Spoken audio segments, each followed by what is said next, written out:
Before we get into some of the trade issues, Senator, I'm wondering, could you just comment on the latest, animosity between the president and some of the big tech companies, and whether you think that it deserves greater scrutiny over the way that search results are put out there?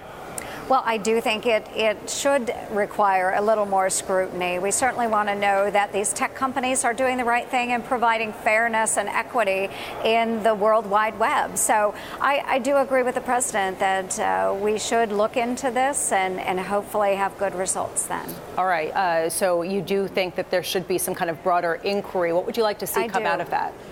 I do. Well, again, equity in the search process, when we have constituents reaching out to us and saying, you know, I'm trying to look up this information, but I'm not able to find it. It's not hitting the top of my search. Then there is a problem. So I think that we have to go back. We have to talk to those tech companies, and we've got to find out what algorithms they are using, what decision-making process they are using in their search engines. Senator, I do want to move on to trade because there does seem to be a softening in the relationship between the U.S. and Mexico. Iowa, the state that you represent, is the largest producer of soybeans among other produce in the country. And I'm just wondering, what's your feeling? I mean, do you think that we're in a good place with negotiations, or do you think that we need to do more to help farmers? Yeah, I think we are in a great place when it comes to negotiations. And the president and Ambassador Lighthizer, our U.S. trade rep, had both stated several months ago that they believed we would have an agreement, hopefully with NAFTA, but if not with NAFTA, then with Mexico by the end of August. And they are delivering on that. So I am really excited. Mexico is the #1 consumer or purchaser of Iowa's exported corn. So this is good news for Iowa farmers and ranchers. If we can do more with Canada, I look forward to hearing what those results are. It sounds very positive at this point, so I am optimistic that we get this deal done. Senator Ernst, thank you for joining us. I'm interested that you're optimistic on Canada, because there's still a lot of sticking points, particularly surrounding dairy and the protection of that particular industry in Canada. Where do you think the compromises will be needed to be made? Well, I do think when it comes to dairy, as Trudeau has stated already, that perhaps America could participate in part of supply management. So that's exciting that we've been able to have that dialogue and work through these issues.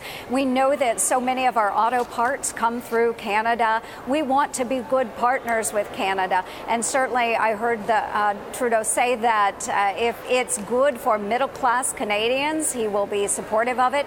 Same is true here in the United States. If it's good for middle-class Americans, we want to be supportive of it. So I do think that we can find a way forward. We absolutely need to.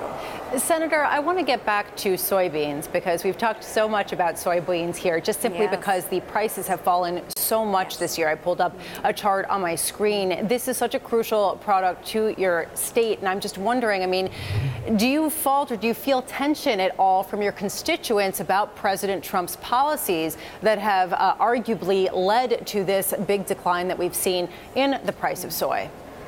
What I see is that my constituents, when I'm doing farmer roundtables, and we've done a number of those in the past several months, when I am visiting with constituents at town halls across the state of Iowa, what they are telling me is that they support President Trump and they support his position on the tariffs and on the trade talks. But what they are stating is that they want to see this completed sooner rather than later. They would rather see trade, not aid. One farmer, as he got up from our Farmers Roundtable just a number of weeks ago, he said, I don't understand why somebody didn't do this sooner. So they believe in what President Trump is doing. They are feeling pain right now. I will be honest about that. We're getting a lot of farmers that are concerned, but they still support the policy. They want trade, not aid. Let's get these trade deals done. How much longer can you think they will wait? When do you really think that we will get the so-called free trade that eventually the short-term pain will give to?